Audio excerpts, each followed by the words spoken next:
Ira Levin is better than this. We all know it.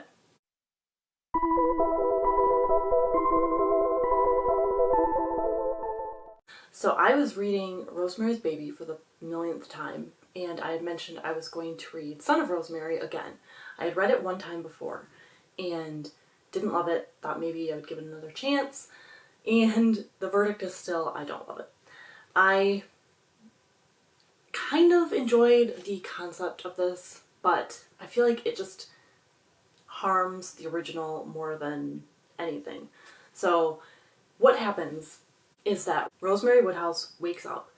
She was in a coma for years because the coven decided that she was a threat. She was going to take Andy and move away. They didn't want that. They needed to have their hooks in Andy. So she was dispatched. Once the last member of the coven died, the spell was broken. So she wakes from this coma. It's been 30 years-ish, give or take. I don't remember. I mean, I did read this months ago now. She wakes up, finds out that the whole world has embraced this man who goes by the name of Andy. And she realizes, hey, that actually is my Andy all grown up. She becomes the beloved mother of Andy, who everyone in the world seems to think is going to bring about world peace. Everyone loves her, everyone admires her. She has like skyrocketed to this position of kind of power, and she and Andy are kind of almost like the king and queen of this movement, even though she is Andy's mother. There are some weird incestuous undertones in here.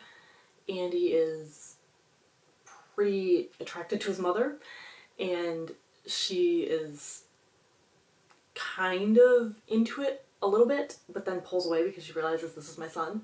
It's very weird. It's very witchy, devilly, incest. I don't know. It's weird. Incest is one of the things that really freaks me out the most. So it does make me squirm. Andy is this good character. We find out that Guy is just gone. We don't know what happened to him. He is no longer around. The people who have surrounded Andy, one of them ends up getting murdered. She knew information that she was going to tell Rosemary. There was a whole cover-up. So Andy seems to have overcome his devil side, and he is good. He is the epitome of perfect.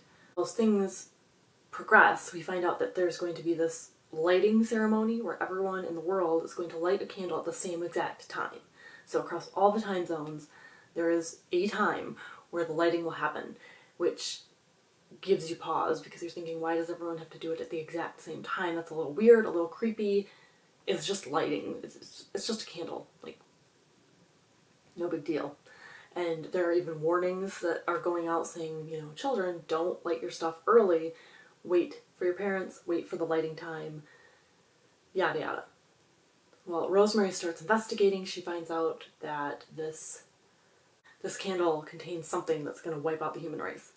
And she confides in a person who has been kind of her romantic interest in this. And he decides to investigate, do an analysis on it, get the labs to look into it and see if it indeed is a bad candle. Well, he's a double cross because he ends up being Andy's father. Andy decides he wants to be good. He tries to get out of doing this terrible thing to the whole entire world, and his father's like, no, we're proceeding. And he crucifies Andy to get him out of the way, and Rosemary finds him, pulls him down. That's when she finds out that it was Andy's father who did this to him, and that the guy she's been confiding in and the guy that she's been attracted to and trying to begin a relationship with is actually the guy who ended up, you know, fucking her in the first book and bestowing a child of Satan upon her. And Rosemary agrees to go with Satan to hell and be his eternal bride. And then as they are heading to hell, she wakes up. And she wakes up at the beginning of Rosemary's Baby. So the whole thing was a dream. And Hutch is alive, Guy's alive. They have not yet decided to move into the Bram, and they get a call saying that there's an availability, they should move on it. And now she's kind of like, well, I had this terrible dream about... I think the problem I have is that it doesn't just make this book a dream, it negates both books. So I don't like that. I don't like that concept. I love Rosemary's Baby. I love the movie. I love the book.